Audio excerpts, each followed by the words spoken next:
अध्यात्म विश्व विज्ञान यूट्यूब चैनल पर आप सभी भाई बहनों का प्रखर अभिव्यक्ति इस मालिका के इस दूसरे अंक में हार्दिक स्वागत समादर करते हैं। मित्रों, कुछ समय से एक ऐसा फैड चल रहा है कि साल का एक दिन किसी विशेष त्योहार के जैसा किसी विशेष मुद्दे को समर्पित कर दिया जाता है, जैसे जल बचाओ दिन, महिला दिन और अनेक प्रकार के अनेक दिन जो निश्चित किए गए हैं और जिसको संयुक्त राष्ट्र संघ ने प्रचलित किया है। लेकिन विशेष बात ध्यान देने योग्य यह है कि जिस महिला के सम्मान में हम वर्ष का एक दिन मनाएं, उसी महिला का शोषण संपूर्ण वर्ष भर करते रहें। ये एक प्रकार का पाखंड है, फैड है, ये बुराई है। इसको बुराई कहने में क्या आशय है, इसको अगर देखते हैं तो हमें ऐसा नजर आता है कि उस दिन वह लोग भी व्याख्यान और वक्तव्य देने लगते हैं जो साल भर उसी बुराइयों में लिप्त होते हैं।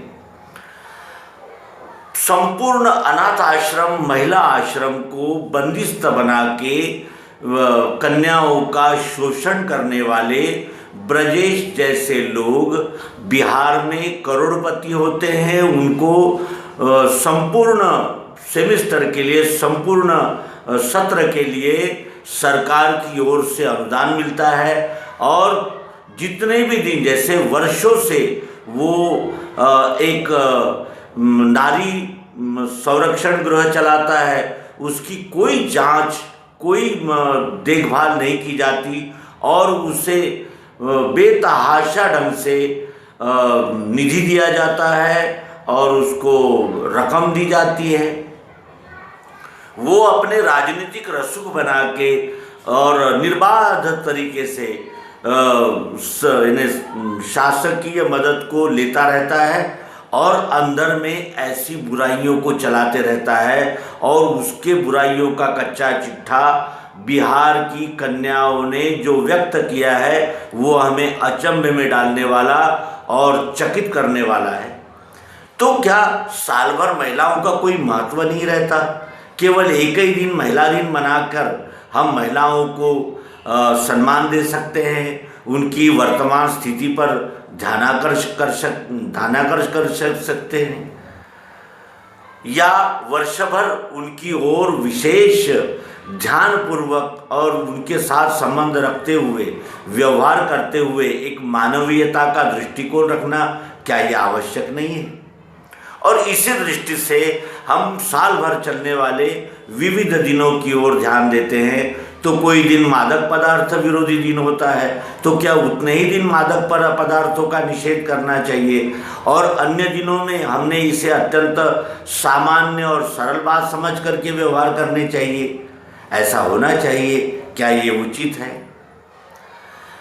वर्ष के एक दिन उसी मुद्दे को लेकर दिन रात फेसबुक पर जिस तरह की पोस्ट आ रही है, महिला दिन है, आज महिला दिन है, आज महिला दिन है, सैकड़ों कविताएं, लेख और कितने ही प्रकार के कमेंट्स और वक्तव्य आ रहे हैं।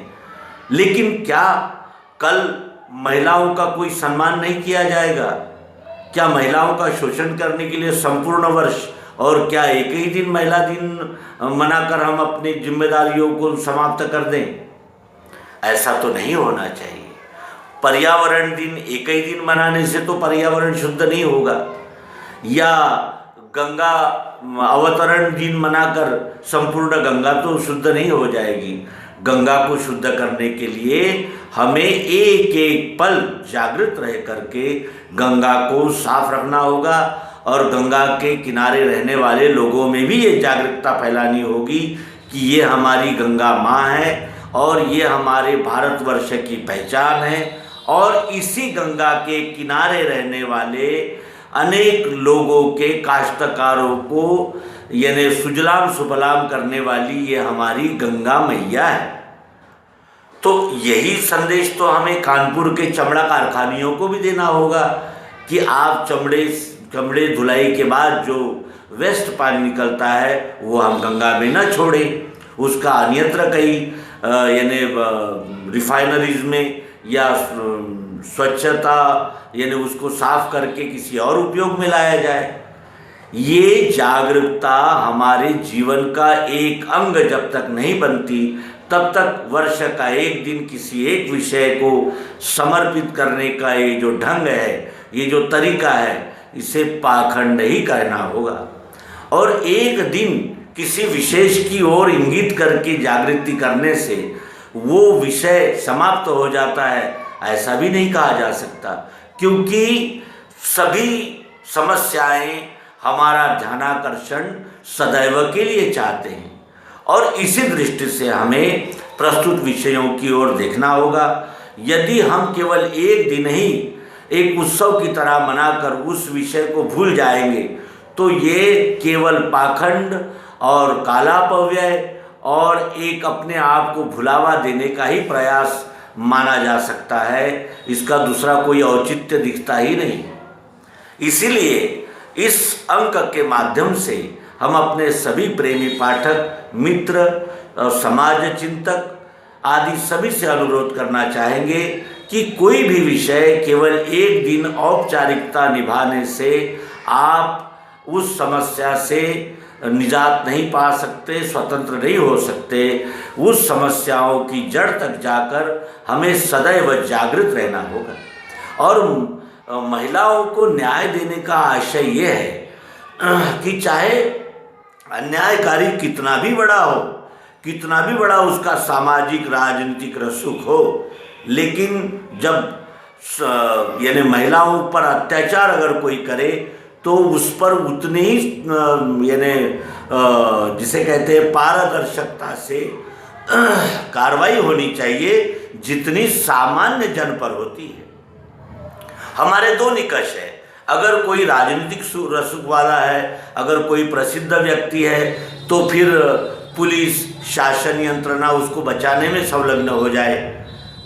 और अगर कोई सामान्य व्यक्ति है, जैसे अभी एक उदाहरण मिला था कि किसी दलित महिला पर बलात्कार के आरोप में एक ब्राह्मण परिवार के विष्णु नाम के व्यक्ति को 20 वर्ष 20 साल तक जेल में सड़ा दिया गया, जबकि उसके पूरा परिवार समाप्त हो गया, लेकिन उससे जमानत नहीं दी गई। एक ओर तो ऐसी भाषा है और दूसरी ओर बड़े बड़े कांड करके वो बहुत जल्दी जमानत में बाहर आ जाते हैं। तो ये जो विषमता नज़र आ रही है, इसके मूल में क्या सेटिंग है, क्या कोई धन का दबदबा है, या कोई राजनीतिक व्यक्तित्व और राजनीतिक दबाव का कोई कार्य करता है? इसके पीछे क्या कारण हो सकते हैं, इसकी भी हमें खोजबीन करनी होगी। बड़ी बड़ी कंपनियां प्लास्टिक पैकिंग में अपना माल उतार देती है, उनको कोई नहीं रोकता।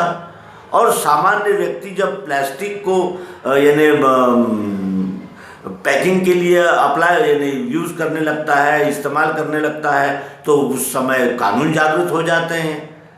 तो कानून क्या सामान्य व्यक्तियों के लिए ही है?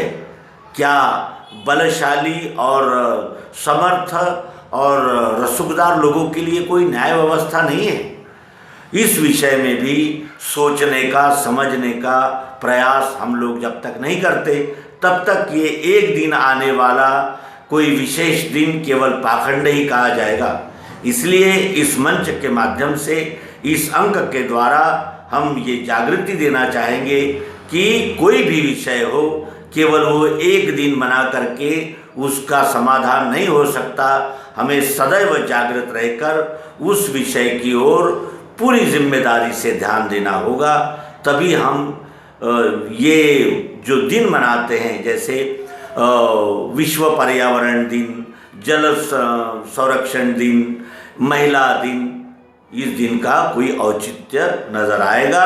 और सचमुच ही जागृति रखकर हमें संपूर्ण जीवन भर इन विषयों की ओर प्रामाणिकता पूर्वक ध्यान देने की आवश्यकता है।